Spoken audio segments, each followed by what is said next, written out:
이 시간 오늘 본문 말씀을 통해 요셉의 꿈들과 그 진정한 의미에 대해서 함께 살펴보겠습니다.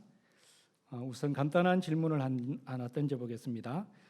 요셉이 꾼 꿈은 보통 우리가 꾸는 그런 일반적인 꿈일까요? 아니면 하나님이 주신 특별한 꿈일까요?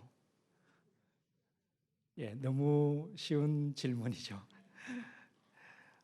당연히 하나님께서 특별한 목적을 가지고 꾸게 하신 꿈입니다. 그러니까 또 성경에 기록되어 있습니다. 너무 쉬운 질문이고 대답이지만 매우 중요한 질문이고 답입니다. 하나님께서 특별한 목적을 가지고 요셉에게 오늘 본문 말씀에 나오는 두 가지 꿈을 꾸게 하셨다는 것을 우리가 생각한다면 다음과 같은 질문들도 우리가 스스로 던져볼 수 있습니다. 왜 하나님께서는 요셉에게 그런 꿈을 꾸게 하셨을까? 요셉에게 주신 하나님의 꿈은 무엇을 위한 꿈이고 누구를 위한 꿈일까? 이런 중요한 질문을 마음에 새기고 이제 요셉이 꾼 꿈들의 내용과 또 그 꿈들 후에 어떤 일들이 펼쳐지는지 살펴보면서 이 질문에 대한 답을 찾아보도록 하겠습니다. 요셉이 꾼 첫 번째 꿈 내용은 무엇입니까? 주일학교 때부터 너무 이렇게 많이 들어가지고 잘 아실 건데 그 요셉과 그 형들이 밭에서 이렇게 단을 묶는데 요셉의 단은 가운데 이렇게 딱 서고 그 형들의 단은 요셉의 단을 둘러서 가지고 그게 엎드러져서 그 요셉의 단을 향해서 절을 하는 그런 꿈입니다. 두 번째 꿈의 내용은 그 해와 달과 11개의 별들이 그 요셉을 향해서 딱 둘러서서 절을 하는 그런 꿈을 꾸게 됩니다. 여기서 해는 그 요셉의 아버지 야곱을, 달은 그 요셉의 어머니, 11개의 별은 그 요셉의 형제들을 의미합니다. 요셉이 꿈을 꾸었을 때 그의 나이는 17이었습니다. 만약 여러분들이 17살이었고 요셉이 꾸었는 그 꿈을 꾸었다면 그 꿈의 의미를 이해했겠습니까? 17 나이였고 상당히 영리했던 요셉에게 그는 그 꿈이 장래 어느 때가 되면 자신은 매우 높은 사람이 될 것이고 자신의 아버지 어머니 형제들이 와서 자기에게 절을 할 거라는 것을 알았을 것입니다. 형들과 아버지 야곱도 그 꿈 내용을 듣자마자 바로 그 꿈의 의미를 알고 반응합니다. 첫 번째 꿈의 내용을 듣고 형들이 요셉에게 말합니다. 너가 참으로 우리의 왕이 되겠느냐? 참으로 우리를 다스리게 되겠느냐? 또 요셉의 두 번째 꿈 내용을 그 요셉의 아버지 야곱이 듣고 요셉을 꾸짖으면서 그에게 말합니다. 너가 꾼 꿈이 무엇이냐? 나와 내 어머니와 내 형들이 참으로 가서 땅에 엎드려 내게 절하겠느냐? 물론 이런 가운데서도 그 오랜 세월 살아오면서 많은 영적인 체험을 했던 야곱은 이 요셉의 꿈에는 뭔가 하나님의 계획이 있겠다라는 생각을 하게 됩니다. 그래서 오늘 말씀해 보면 요셉을 꾸짖으면서도 야곱은 요셉의 말을 마음에 간직해 둡니다. 말씀해 보면 형들은 시기하되 그의 아버지는 그 말을 간직해 두었더라. 이렇게 기록하고 있습니다. 여기서 한 가지 더 생각해 보아야 할 점이 있습니다. 첫 번째 꿈을 형들에게 말했을 때 형들이 싫어했잖아요. 또 미워했고 그게 표가 확 났습니다. 안 그래도 자신을 편애하는 아버지 때문에 자기를 미워하는 형들이 첫 번째 꿈을 이야기했을 때 더욱 자신을 미워했는 것을 분명히 느꼈었는데 왜 또 두 번째 꿈을 형들에게 말했을까요? 아니, 그 말하고 싶은 그것을 참을 수가 있었겠습니까? 우리에게 교만하고 죄된 성품이 남아있는 이상 말하지 않고 참는 것은 어려울 겁니다. 참다가 마음에 병이 날 수도 있을 거예요. 여러분들도 이렇게 좋고 자랑하고 싶은 게 있는데 그걸 누르는 거는 진짜 너무 어렵다는 것을 여러분들이 분명히 알고 있을 것입니다. 요셉도 인간이었고 특히 17살 비교적 어린 나이였기에 자신이 그 꿈의 내용들을 이야기하면 미움을 받을 수 있다는 것을 알면서도 또 첫 번째 꿈을 말한 후 더욱 미움을 받았으면서도 두 번째 꿈의 내용을 말하지 않고 참을 수는 없었습니다. 그리고 앞에서도 잠시 말씀드렸지만 요셉의 형들은 자신들이 요셉보다 지위가 낮은 사람들이 되고 심지어 요셉에게 절을 하는 상황이 올 수도 있다는 사실을 생각조차 하기 싫었습니다. 요셉이 첫 번째 꿈 내용을 자신들에게 얘기했을 때 요셉에게 자신들의 기분이 나쁘다고 사인을 보냈습니다. 근데 요셉이 또다시 두 번째 꿈의 내용을 말하자 그들은 화가 났고 요셉을 지극히 미워하게 되었고 기회가 되면 요셉을 진짜 죽이고 싶어 하는 마음이 들었습니다. 여러분들과 제가 요셉의 형들이었다면 어땠을까요? 똑같거나 거의 비슷한 기분을 느꼈을 것이고 그런 행동을 하지 않았겠습니까? 또 오늘 야곱의 가정을 한번 생각해 보면 야곱의 가정은 아브라함, 이삭, 야곱으로 대가 이어져 내려오는 유서 깊은 신앙의 가문이라고 말할 수가 있습니다. 요셉과 형제들도 이 가문에서 자랐어요. 그런데 신앙이 깊은 가문이라도 바로 이런 문제가 일어났다는 것을 보면 우리도 몇 대째 신앙생활을 하든 그것을 떠나서 이런 모습을 충분히 가질 수 있다는 것을 기억해야 될 것입니다. 성경에 따르면 요셉의 이 꿈들은 분명히 하나님께서 꾸게 하신 꿈입니다. 근데 이 꿈은 귀한데 꿈을 꾸고 이렇게 막 일어나는 일들은 지금 안 좋은 일들이 일어나잖아요. 서로 형제 간에 더 관계가 나빠지고 그렇게 일들이 일어나는데 이게 꿈은 문제가 없는 것 같은데 도대체 뭐가 문제이겠습니까? 요셉의 꿈은 분명히 하나님의 참으로 선하신 의도가 담긴 꿈이었습니다. 그런데 문제는 요셉도 그의 형제들도 심지어는 그들의 아버지 야곱도 요셉의 꿈들이 요셉에게만 좋은 것이 아니라 그 형제들에게, 그 집안에, 그리고 나아가서는 많은 사람들에게 좋은 꿈이었다는 사실을 몰랐습니다.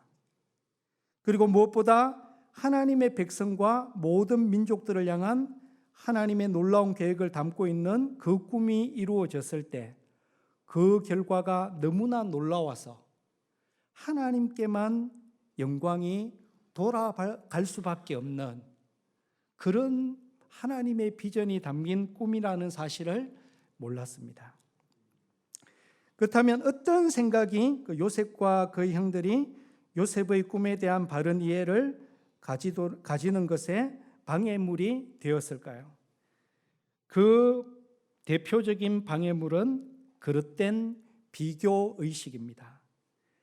그 잘못된 비교의식은 항상 자신이 속해 있는 그룹 가운데 누가 더 큰지, 누가 더 잘 나가는지를 생각하게 합니다.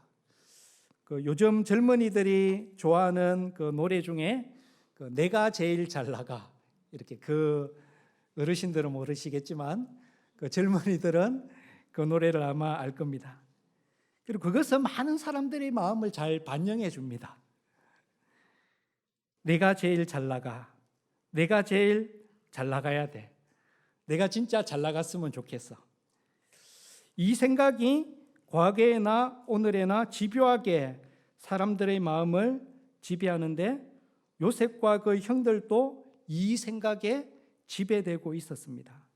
그래서 요셉은 혹시 하나님께서 자신이 꾼 꿈대로 자신을 높은 자리에 앉히신다면 왜 하나님께서 나 같은 사람을 높은 자리에 앉히실까? 그 왜 그러실까에 대해서 깊이 생각하지 못했습니다. 그냥 높은 자리에 앉으니까 좋은 거예요. 내가 제일 잘 나간다니까 좋은 겁니다. 요셉은 그 꿈들을 꾸었을 때 만일 하나님께서 장차 자신을 높은 자리에 앉히신다면 왜 그렇게 하실지에 대해서 깊이 생각해 봐야 했습니다. 그가 신앙이 좀 더 깊었다면 하나님께 기도로 여쭤봤을 거예요. 하나님, 왜 저를 높은 자리에 앉히시기를 원하나요? 물어봤을 거예요. 근데 요셉은 그러지 않았습니다. 요셉은 하나님께서 자신을 높은 자리에 앉히실 거라면 그것은 자신만을 위한 것이 아니라 자신의 형들과 많은 사람들을 위해서, 또 하나님의 영광을 위해서 바로 그렇게 하실 거라는 사실을 알아야 했습니다. 요셉의 형들 또한 요셉의 꿈의 내용을 들었을 때 그 꿈이 하나님이 주신 꿈인지 아닌지 거기에는 관심이 없었습니다. 그냥 동생이 높은 자리에 앉는다니까, 자기들보다 높아진다니까 기분이 나빴어요. 정말 기분이 나빴습니다. 그리고 하나님의 뜻에 대해서 생각할 마음도 가지지 않았습니다. 그들은 그러지 않았고 요셉을 시기하고 미워할 뿐이었습니다. 그들은 하나님께서 자신들의 어린 동생인 요셉을 높은 자리에 앉히시기 원하신다면 하나님의 계획은 동생만이 아니라 자신들을 위해서도 또 많은 사람들을 위해서도 하나님의 계획은 관련이 있다는 것을 생각해 봤어야 했고 깨달았으면 받아들일 수 있어야 했습니다. 물론 이런 생각을 가지는 것, 또 이런 사실을 마음에 새기는 것은 결코 쉬운 일이 아닙니다.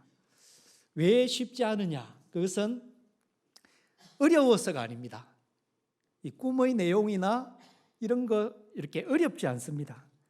그게 아니라 우리 마음에 죄된 습성이 남아있고 집요하게 우리를 교만과 비교의식에 사로잡히게 하기 때문에 어렵습니다. 그 내용이 어려운 게 아니에요. 복음서에 보면 예수님 제자들 사이의 계속되는 주된 이슈도 그들 중 누가 크냐, 누가 잘 나가느냐, 그것이 있습니다. 심지어 예수님께서 제자들에게 자신이 이제 고난받고 죽어야 된다, 그것을 심각하게 이야기하는데 제자들이 예수님 바로 앞에서는 아니지만 예수님 뒤에서 수군거리면서 누가 크냐, 누가 더 높아질 것이냐, 그렇게 하면서 또 말장난처럼 이렇게 했다가 나중에 서로 싸우는, 그래서 예수님이 너무나 안타까우면서 그들을 질책하시는 그런 모습을 종종 볼 수가 있습니다. 그런 죄된 모습은 고린도 교회 같은 경우엔 좀 더 집단적으로 드러납니다. 바울과 아볼로 자신은 서로 누가 큰지 비교할 마음이 없었습니다. 그런데 고린도 교회 성도들이 바울과 아볼로를 가만 놔두지 않습니다. 나는 아볼로가 바울보다 더 훌륭하다고 생각해. 아니야, 나는 바울이 아볼로보다 더 대단하다고 생각해. 이렇게 하면서 파당이 나누어집니다. 교회 안에서. 아볼로가 더 크다고 여론이 기울어지면 아볼로를 추종하는 사람들 자신이 바울을 추종하는 사람들보다 더 커지는 느낌을 받았을 거예요. 그리고 바울이 더 크다고 여론이 기울어지면 바울을 추종하는 사람들 자신이 아볼로를 추종하는 사람들보다 더 대단하다는 느낌에 우쭐해졌을 것입니다. 사도 바울이 그런 모습이 안타까워서 그러면 안 된다고 첫 번째 편지인 고린도전서를 써서 간곡하게 다 일렀습니다. 근데 고쳐지지 않았어요. 그래서 바울이 고린도 후서를 씁니다. 고린도 후서에는 더 절절하게 바울이 눈물을 흘리면서 성도들에게 그러면 안 된다고 통곡하듯이 글을 쓰고 있는 모습을 볼 수가 있습니다. 이처럼 성경에는 비교의식에 따른 교만이나 열등감을 극복하는 것이 참 쉽지 않다는 예들이 많이 있습니다. 나아가서 가르침을 받고 그 머리로는 그것이 잘못됐다고 생각을 해도 마음에 자리 잡은 죄된 습성 자체를 고치기가 어렵다는 사실을 보여주는 예들도 많이 있습니다. 지난주 토요일 저녁에 저희 가정이 집에서 가정 예배를 드리는 중에 아내가 이런 말을 했어요. 요나단, 사울의 아들 요나단은 참 대단한 것 같다. 그러니까 저희 두 아들이 우리도 그런 것 같아. 그래서 제가 갑자기 얘들이 뭐 알고 그러나 아니면 그래서 물어봤어요. 그래서 야, 왜 요나단이 대단하다고 생각을 하니? 이렇게 물어보니까 둘째 강희가 대답했습니다. 요나단은 사울의 아들이고 왕이 될 수 있었는데 하나님은 다윗이 왕이 될 거라고 했고 요나단은 그게 안 싫었어. 이렇게 잘 파악한 것 같죠? 요나단은 사울의 아들이고 왕이 될 수 있었는데 하나님 사울 대신 다윗이 왕이 될 거라고 했고 요나단은 그게 안 싫었어. 그러니까 어린 아이 때도 마음에 그거는 훌륭하다는 생각을 했는 것 같아요. 그러니까 아내와 저는 대답을 잘했다고 칭찬을 해줬고 가정 예배를 마쳤습니다. 그리고 아이들과 제가 그 보드 게임을 함께 했습니다. 그런데 둘째 강의는 그 평소처럼 어떻게 하면 형을 이겨볼까 그러면서 긴장이 팽팽했어요. 지면 요즘은 조금 덜했지만 그래도 기분이 상당히 안 좋아졌어요. 저도 좀 그럴 때는 기분이 좀 위태위태해요. 제가 싸우면 저것 때문에 또 아내도 저에게 이렇게 불똥이 이렇게 아내를 향해 그래서 이렇게 좀 했는데 형도 동생이 그렇게 나오니까 동생에게 밀릴 수 없다는 기세였습니다. 그래서 제가 이제 이렇게 수습하기 위해서 게임은 이기고 주는 게 중요한 게 아니라 함께 즐겁게 논다는 게 중요해. 내가 몇 번이나 말했는데 이걸 왜 이해를 못하냐 이렇게. 근데 그 말이 별 소용이 없었습니다. 심지어 자기들끼리도 이렇게 이야기해요. 이기고 지는 게 중요한 게 아니야 하면서 싸우는 게 그 말을 하면서 싸우는. 그래서 또 한 명이 이게 툭 치니까 다른 한 명이 더 힘껏 치고 한 명이 이렇게 거의 울 것 같은 상황이. 그리고 아내가 저에게 이제 매를 좀 대라고 요청을 하면 이제 제가 이렇게 매를 탁 들고 가서 이렇게 그럭저럭 그 수습을 합니다. 아이들이 요나단이 자기가 이어받을 왕자리를 다윗이 대신 차지할 것을 알면서도 다윗과 정말 친하게 지내서 그런 요나단의 모습이 훌륭하다는 것을 머리로는 압니다. 정확하게 이해를 했어요. 그리고 좀 전에 가정 예배에서 그것을 입으로 심지어는 고백을 했어요. 근데 제 눈앞에 벌어지는 일은 요나단과 다윗의 아름다운 우정의 모습이 아니라 왕권도 아닌 게임에서 왕권이면 또 뭐 게임에서 이기고 지는 것 때문에 살벌해지는 그 두 아들의 그 모습이었습니다. 근데 그런 이유로 아이들을 혼내면서도 제 마음이 찔리는 것은 저도 의식적으로나 무의식적으로 아이들처럼 저 자신과 남을 비교하고 남들보다 더 잘나가고 싶은, 또 잘나가는 것 같으면 기분이 좋고 안 그런 것 같으면 좀 기분이 안 좋아지는 그런 생각이 불쑥불쑥 터져 나오는 그런 모습을 보기 때문입니다. 예를 들어 저는 주님께서 저를 설교자로 세우셨고, 그러기에 설교를 할 때 저 자신은 숨기고 주님의 말씀만 온전히 드러내야 한다는 걸 잘 압니다. 신학교에서도 배웠고 많은 선배 목사님들에게도 들었습니다. 이 사실을 모르는 설교자가 어디 있겠습니까? 설교를 듣는 여러분들도 이 사실을 잘 알고 계실 것입니다. 그런데 이 사실이 저희 마음과 삶에 깊이 스며들어 정말 제가 주님만 드러내고 저는 숨겨야 하는데 그것이 참 쉽지 않습니다. 심지어 저는 설교를 준비할 때뿐만 아니라 말씀을 전하고 있는 설교 시간에도, 그리고 설교를 마치고 난 다음에도 종종 제 마음에 그릇된 생각, 그런 것들이 계속해서 물고 늘어지는 것을 경험하게 됩니다. 이번엔 내가 다른 설교자들보다 설교를 더 잘했으면 좋겠네. 아니, 다른 설교자들만큼이라도 했으면 좋겠어.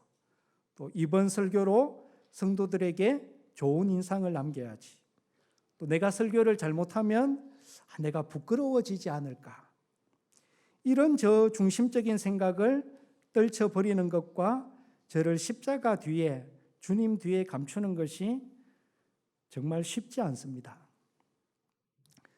저는 설교자로 살면서 평생 이 문제를 두고 하나님 앞에서 실험하면서 살아가야 할 것입니다. 때론 말씀과 기도 가운데 성령님이 마음을 잘 다스려 주시면 좀 마음이 잠잠해질 것이고, 때론 영적 상태가 나태하면 마음이 잘 안 다스려질 때도 있을 것입니다. 하지만 하나님 앞에서 저는 이 문제를 그냥 넘어가서는 되지 않습니다.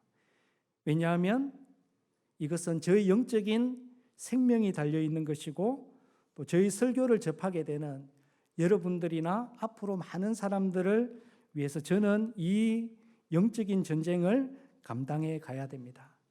그리고 여러분들도 삶의 현장에서 정말 좋은 영향력을 끼치기 위해서는 여러분들이 마음에서 일어나는 어떤 비교의식이나 교만이나 열등감, 그런 들과 끊임없이 싸워가야 됩니다.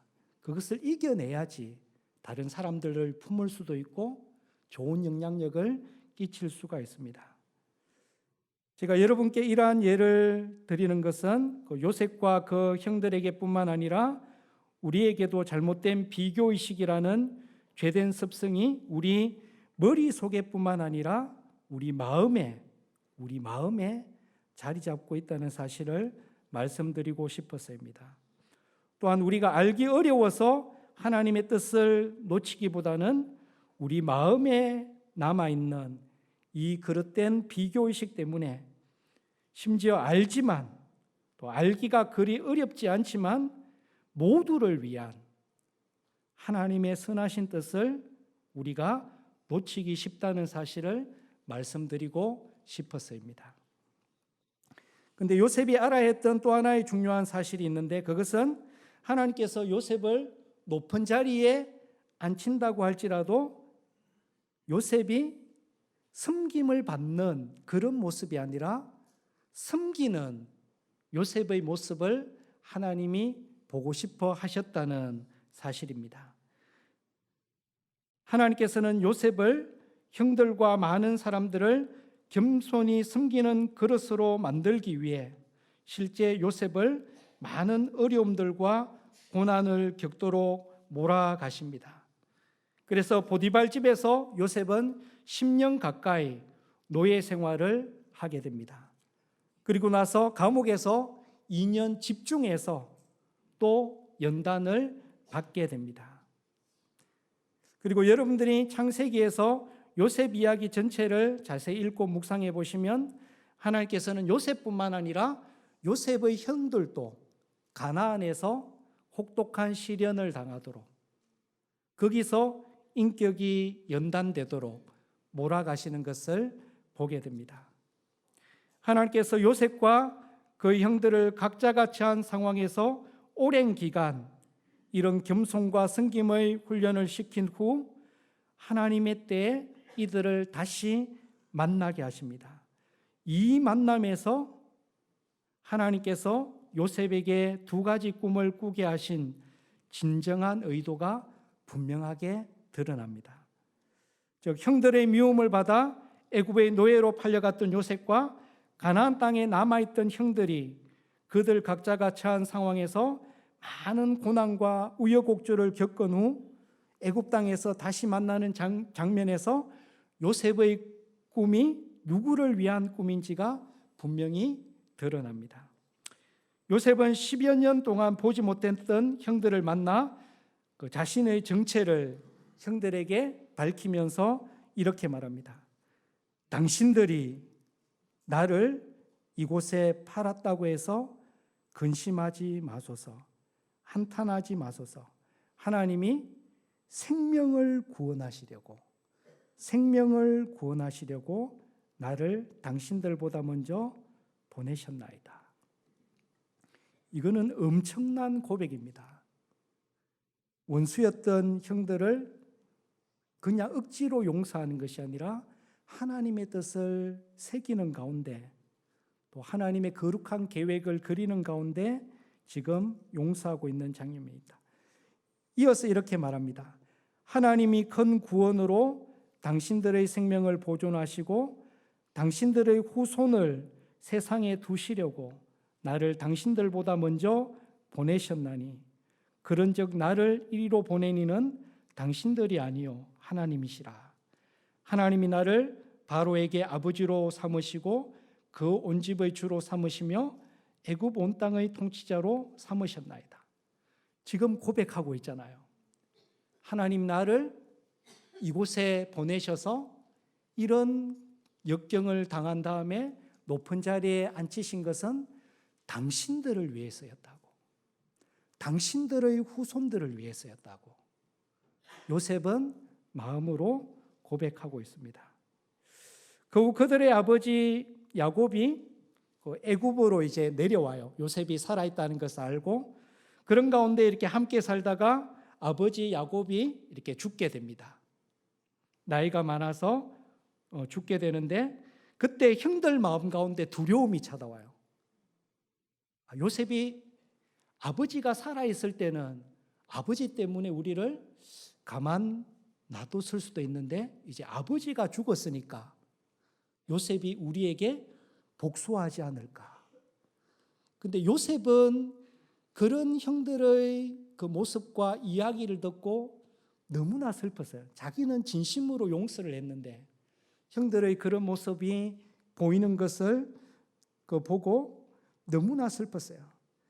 그렇지만 요셉이 형들에게 다시 한번 간곡하게 눈물을 흘리면서 이야기합니다. 두려워하지 마소서. 내가 하나님을 대신하니까. 당신들은 나를 해하려 하였으나 하나님은 그것을 선으로 바꾸사 오늘과 같이 많은 백성의 생명을 구원하게 하시려 하셨나니 당신들은 두려워하지 마소서. 내가 당신들과 당신들의 자녀들을 기르리이다.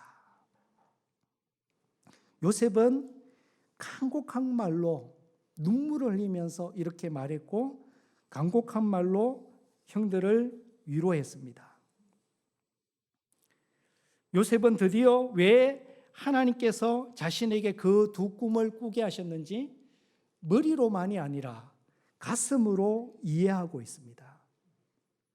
그는 그 꿈이 자신만을 위한 꿈이 아니라 형제들과 많은 백성들을 구원하시기 위한 꿈이었음을 마음으로 눈물로 고백하고 있습니다. 그리고 형들에게 당신과 당신의 자녀들을 제가 성심껏 보살피겠다고 약속하며 형들을 진심으로 위로합니다.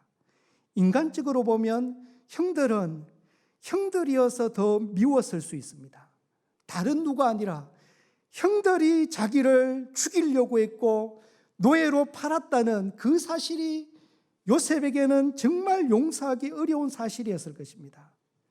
그렇지만 요셉은 하나님의 그 비전을 가슴으로 담으면서 하나님 앞에서 용서하고 또 형제들에게도 눈물로서 제가 형들을 용서했다고, 또 형들의 자손들을 내가 책임지겠다고 지금 고백하는 장면입니다. 하나님이 주신 꿈에 얼마나 놀랍고 아름다운 그분의 의도가 담겨 있었는지가 분명히 드러나는 장면입니다. 나아가서 이 장면은 창세기의 결론이기도 하면서 성경 전체의 핵심을 말해주는 장면입니다. 하나님의 은혜와 뜻 가운데 원수였던 이들이 하나가 되는 장면이고, 원수를 하나 되게 하실 수 있는 놀라운 하나님의 은혜와 역사를 체험하며 눈물로 감격하는 장면입니다. 신약의 용어로 말하면 예수 그리스도의 십자가를 통해 서로 원수였던 유대인들과 이방인들이 하나가 되어 교회를 이룰 수 있는 근본 원리를 보여주는 장면입니다. 오늘날 이 시대에 너무나 많은 이슈로 갈라져 있고, 가정에서 갈라져 있고, 세대 간에 갈라져 있고, 수많은 문제로 갈라져 있는 이들이 어떻게 하나 될 수 있는지 그 근본 원리를 보여주는 장면입니다.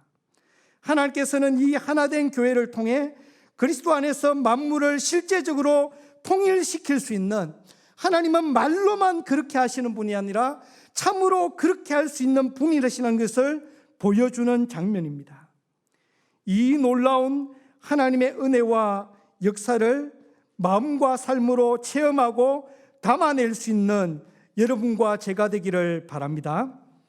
무엇보다 이 말씀과 또 성령의 인도를 따라서 자신의 삶의 비전을 자신만을 위한 삶의 비전이 아니라 주위의 형제 자매들과 많은 이들을 위한, 그들을 섬기기 위한, 무엇보다 모든 영광을 하나님께 돌리기 위한 비전으로 담아낼 수 있기를 바랍니다. 기도하겠습니다.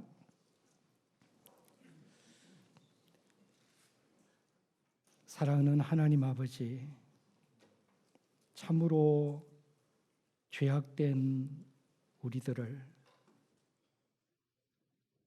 십자가의 은혜로 구원하여 주시고, 하나님의 자녀답게 세상 사람들의 모습이 아니라 하나님의 자녀다운 모습으로 살아갈 수 있도록 성령 안에서 자유케 해주시고 믿음의 길을 열어주시니 참으로 감사합니다. 하나님, 바라옵기는 우리가 하나님의 그 은혜를 잘 담아낼 수 있도록 역사하여 주옵소서. 그래서 우리가 하나하나의 꿈들을 꾸어갈 때도 이기적인 욕심에서 끝나는 꿈이 아니라 이웃을 생각하고 많은 사람들을 마음에 품고 말로만이 아니라 가슴으로 그 꿈들을 제대로 담아낼 수 있도록 은혜를 다하여 주시옵소서. 하루를 한순간을 살아도 제대로 하나님이 기뻐하는 마음으로 살아갈 수 있는 저희들 되게 하여 주옵소서. 예수 그리스도 이름으로 기도드리옵나이다.